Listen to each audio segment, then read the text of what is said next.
They had the kind of marriage people pointed to with quiet admiration, the kind that felt steady, dependable, almost immune to the chaos of the outside world. Michael Reynolds was known as calm, reliable, a man who never raised his voice in public, while his wife, Sarah Reynolds, carried a warmth that made people feel instantly at ease. For 12 years, they built a life that looked complete, a home filled with shared routines, inside jokes, and memories that stretched back to their early 20s.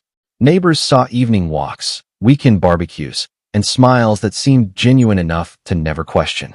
Nothing about them suggested danger. Nothing hinted at an ending that would leave an entire community unsettled.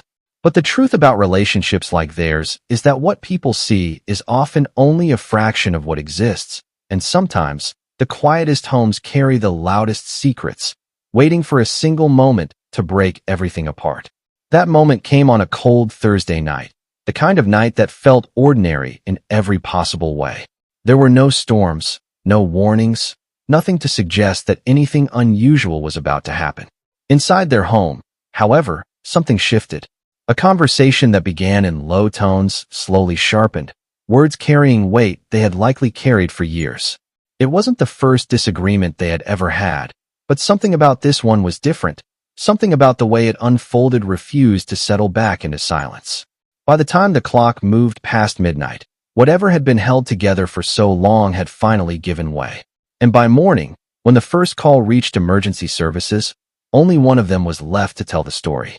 The other lay motionless, turning what once looked like a stable life into the center of a growing investigation. When authorities arrived, the scene seemed almost too still, as if the house itself was holding its breath.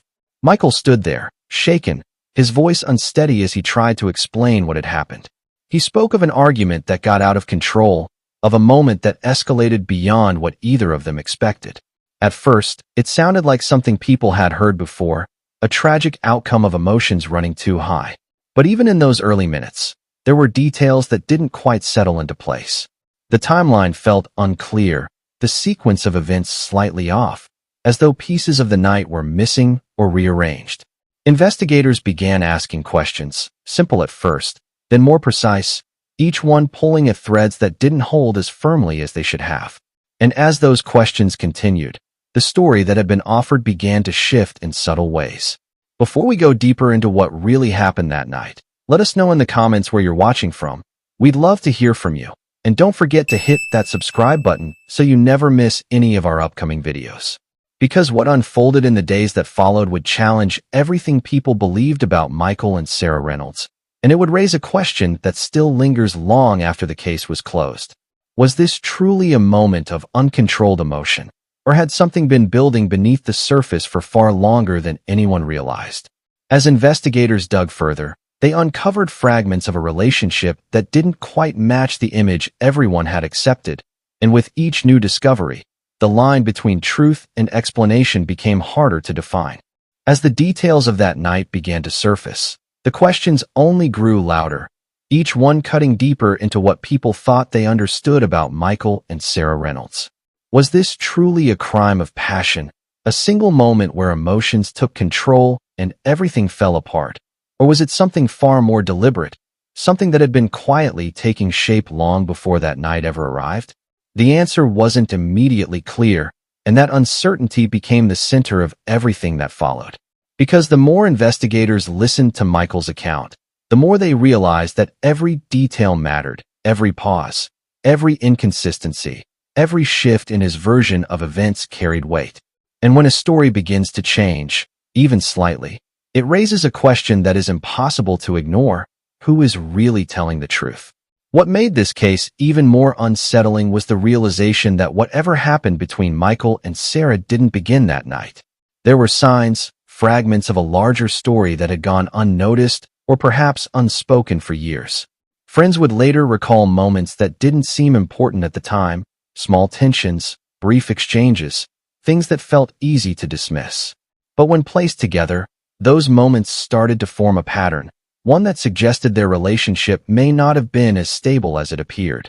And that raises another question, one that investigators couldn't afford to overlook. What exactly had been happening inside that home when no one else was watching? Because sometimes the truth isn't hidden in a single event, it's buried in the silence that comes before it. And this is where the story begins to expand beyond just Michael and Sarah Reynolds. Because cases like this are rarely isolated, they echo a pattern seen time and time again, where two people who once trusted each other cross a line that cannot be undone. It forces a deeper look into the nature of relationships themselves, how they change over time, how pressure builds, and how something that once felt safe can become something else entirely. So the question becomes even more unsettling. Was this outcome inevitable, or was there a moment somewhere in their past where everything could have taken a different path? And as this story continues, the answers may not bring clarity, but they will reveal just how complicated the truth can be. To everyone on the outside, Michael and Sarah Reynolds had built something that seemed solid, the kind of life people quietly admired without asking too many questions. Their story began years earlier, when they met in their mid-20s, drawn together by a sense of familiarity that quickly turned into something deeper. They married within a few years, settling into a rhythm that felt natural, almost effortless. Friends described them as balanced, Michael steady and composed, Sarah warm and engaging, the kind of couple who complemented each other in ways that made their relationship look easy. They bought a home in a quiet neighborhood, the kind of place where routines form quickly and lives unfold in predictable ways. Over time, their shared history grew, holidays, celebrations, small traditions that marked the passing of years and gave the impression of a life that was moving forward exactly as it should. But relationships don't collapse overnight, and the story of Michael and Sarah Reynolds was no exception. The shift, when it came, was gradual, almost unnoticeable at first. What once felt effortless began to require more effort. Conversations became shorter, silences a little longer.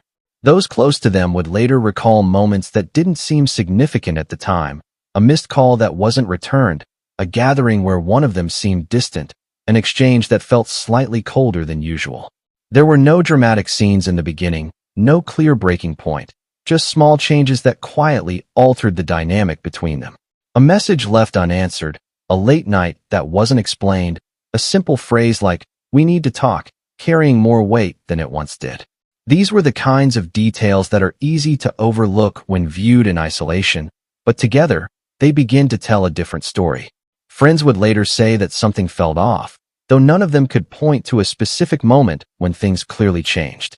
It was more of a feeling, a subtle tension that lingered beneath the surface, a sense that the connection between Michael and Sarah wasn't as strong as it once had been. The laughter that used to come easily seemed less frequent, replaced by pauses and distance that didn't quite make sense. And while neither of them openly spoke about any serious problems, the absence of openness became a signal in itself. Because sometimes, it's not what people say that reveals the most, it's what they choose not to say. And as those quiet gaps grew wider, whatever had been holding their relationship together began to weaken in ways that no one fully understood at the time. And then, without any clear warning to those around them, things escalated. That night started like many others in the home of Michael and Sarah Reynolds, quiet on the surface, routine in a way that gave no indication of what was about to unfold. The evening passed without any visible disturbance to the outside world, no calls for help, no sudden movements that would draw attention. But inside, something had already begun to shift. A conversation, ordinary at first, slowly turned into something heavier, each word carrying more weight than the last. What began as a disagreement soon grew louder, sharper, the kind of exchange where emotions take over and logic begins to fade. Voices rose, not in a single outburst, but in a steady build, as if both of them were reaching a point they had been approaching for far longer than either wanted to admit. As the night deepened and the hours moved quietly past, the tension inside that house refused to settle. By the time the clock edged into the early hours of the morning, around 2:13 a.m., whatever had been contained for so long was no longer under control. The argument continued, no longer just words, but something more intense, something that carried consequences neither of them could take back. There was a moment, brief but critical, where everything changed. A sound broke through the tension, something falling, followed by movement that suggested the situation had gone beyond anything either of them had intended. And then, just as suddenly as it escalated, everything stopped. The noise, the voices, the movement, all replaced by a silence that felt complete and final. When the call was made and authorities arrived, the scene they stepped into told only part of the story. Michael Reynolds was there, alive, shaken, trying to explain what had just happened, his words coming in fragments that struggled to form a clear picture. Sarah Reynolds, however, was no longer able to speak for herself. The life that had once filled that home was gone, leaving behind questions that could not be answered in that moment. At first glance, it appeared to be a tragic outcome of a heated argument, something that had simply gone too far. But as investigators began to take in the details, to observe the scene more closely, it became clear that not everything aligned with that explanation. There were gaps, inconsistencies that stood out the more they were examined, details that suggested the story being told might not fully reflect what had actually taken place.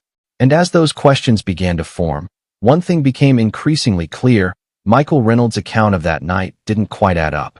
At first, the case of Michael and Sarah Reynolds seemed straightforward, the kind of tragedy investigators encounter more often than people realize, a domestic argument that escalated beyond control with irreversible consequences. Michael's initial statement painted a picture that was easy to follow: an intense disagreement, emotions running high, a moment where everything went too far. It was a version of events that fit a familiar pattern, one that didn't immediately raise alarm. But as detectives began to examine the scene more closely, taking their time with every detail, that initial clarity started to fade. Because when a story is true, it tends to hold together under scrutiny, and in this case, the more they looked, the more things began to separate. The timeline was the first issue that stood out. Michael Reynolds described a sequence of events that placed everything within a narrow window of time, but when investigators cross-checked that account with phone records and other data, there were gaps that couldn't be easily explained. Minutes that seemed unaccounted for, movements that didn't quite align with what he claimed. It wasn't a single contradiction that raised concern, but a pattern of small inconsistencies that, when combined, began to carry weight. And then there were the physical details, the kind that can't be reshaped by explanation alone. The injuries told a story of their own, one that didn't fully match the version Michael had given. Certain elements suggested a level of force, a sequence of actions that didn't quite fit with a sudden, uncontrolled moment. As the investigation continued, Michael found himself sitting across from detectives, repeating his account, clarifying details, adjusting certain parts as new questions were raised. Each time he spoke, the differences were subtle, almost easy to miss, but they were there. And for investigators, those small shifts mattered. Because when someone is recounting the truth, consistency tends to follow, but when details begin to change, it opens the door to doubt. At this stage, nothing had been proven, nothing had been fully ruled out. The possibility of self-defense still lingered, a scenario that could explain some of what had been found. But at the same time, another possibility began to take shape, one that carried far more weight. Was this truly a moment of fear and reaction, or was there something more calculated behind what happened to Sarah Reynolds that night? Then came the turning point in the case of Michael and Sarah Reynolds, the moment when everything investigators thought they understood began to shift in a way that could not be ignored. It didn't come from a confession or a single dramatic discovery, but from something quieter, something that had been sitting in the background all along. As detectives dug deeper into their history, they uncovered a series of messages, records, and accounts that painted a very different picture of their relationship. These weren't just ordinary disagreements between two people under stress.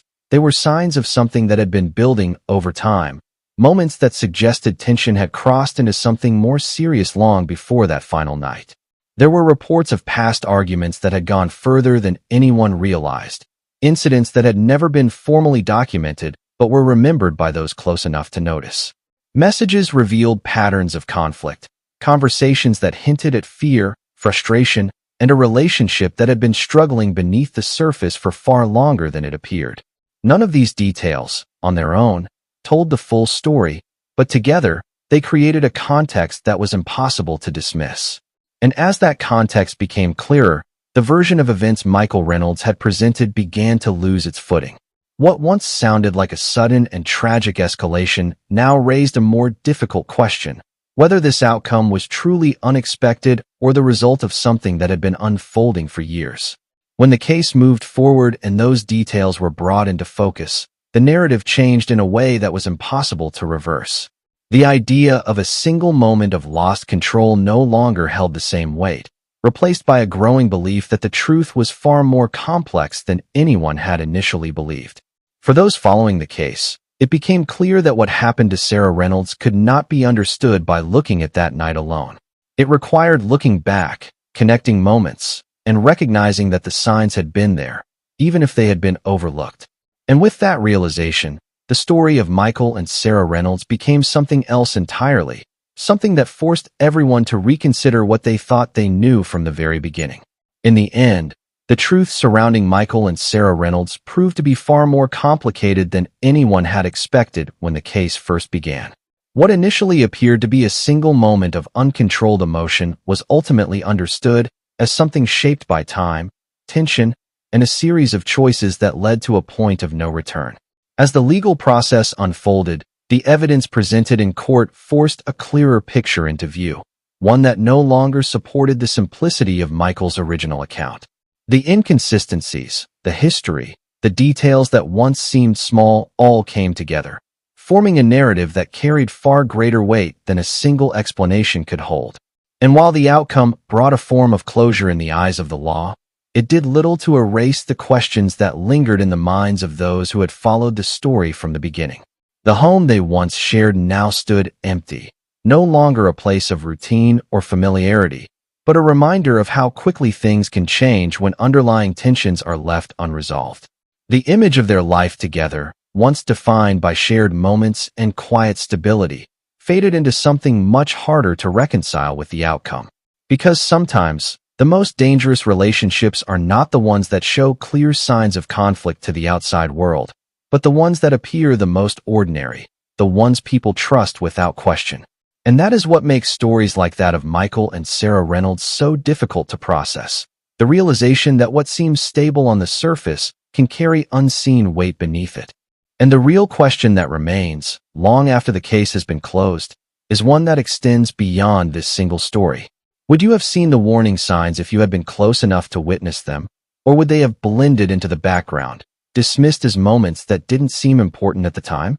Because in situations like this, the line between normal and concerning is often thinner than it appears, and recognizing that line before it's crossed is not always as simple as it seems. What do you think really happened that night in the home of Michael and Sarah Reynolds? Was it truly a moment where emotions took over without warning, or was it something that had been building quietly, step by step, long before that final argument ever began? Was it a sudden reaction that went too far, or a decision shaped by everything that came before it, hidden in plain sight until it could no longer be contained? Cases like this don't just leave behind answers. They leave behind perspectives, and sometimes those perspectives say more than the facts themselves. Let me know what you think in the comments, because your view might be different from someone else's, and that's what makes stories like this so compelling to revisit. And if you think the story of Michael and Sarah Reynolds is shocking, then the next case will take things even further, in ways you might not expect.